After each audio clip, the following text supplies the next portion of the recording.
मायावती ने अपने उच्चाधिकारी आकाश आनंद को पद से क्यों हटाया?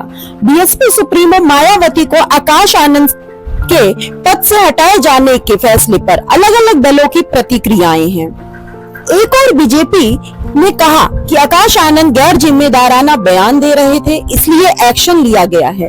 वहीं कांग्रेस और सपा का कहना है कि आकाश लगातार बीजेपी से सवाल पूछ रहे थे, इसलिए उन्हें हटाया गया। बीएसपी सुप्रीमो मायावती ने लोकसभा चुनाव के बीच अपने भतीजे आकाश आनंद को पार्टी के नेशनल कोऑर्डिनेटर और अपने उत्तराधिकारी पद से हटा दिया है। मायावती ने उन्हें पिछले साल दिसंबर में ही अपना उत्तराधिकारी घोषित किया था। बीएसपी चीफ के फैसले पर सभी पार्टियों ने अपने अपने विचार रखे हैं।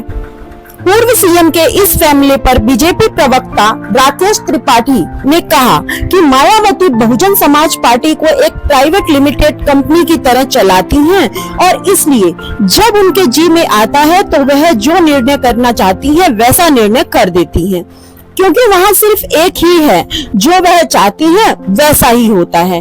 बीजेपी प्रवक्ता ने यह भी कहा, आकाश आनंद जिस तरीके से गैर जिम्मेदाराना बयान दे रहे थे और भाजपा को लेकर आपत्तिजनक अपमानजनक टिप्पणी कर रहे थे, इसको लेकर जनता के बीच आक्रोश उत्पन्न हो रहा था और इसी नाते मायावती जी ने इस बात को महसूस किया और इसलिए आकाश आनंद को तमाम जिम्मेदारियों से मुक्त करने का काम किया। लेकिन मायावती, जो कि बहुजन समाज पार्टी को एक मिशन की तरह माना करती थी, जो अब कमीशन में तब्दील हो गया है, क्या वह इसमें कुछ बदलाव कर पाएंगी? क्या परिवार के अलावा किसी सामान्य दलित पार्टी को कमान सौंप पाएंगी? यह आने वाले समय में देखा जाएगा कि मायावती जी परिवारवाद से मुक्त हो पाएंगी या नहीं।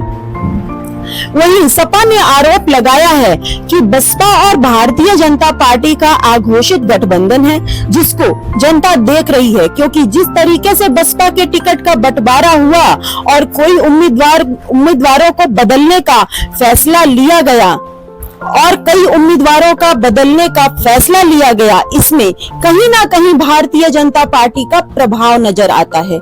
सपा प्रवक्ता फखरुल चांद हसन ने कहा, आज जिस तरीके से आकाश आनंद को उनके पदों से बर्खास्त किया गया है, यह इसी को दर्शाता है कि आकाश आनंद जो बसपा के उत्तराधिकारी थे और भारतीय जनता पार्टी से लगातार सवाल पूछ रहे थे और सवाल भाजपा को चुभ रहे थे, ऐसे में मायावती जी ने आकाश आनंद को पद से मुक्त करके यह बात जग जाहिर कर दी है कि भाजपा और बसपा अघोषित गठबंधन है। जनता सब देख रही है और जवाब देने का काम इस चुनाव में करेगी।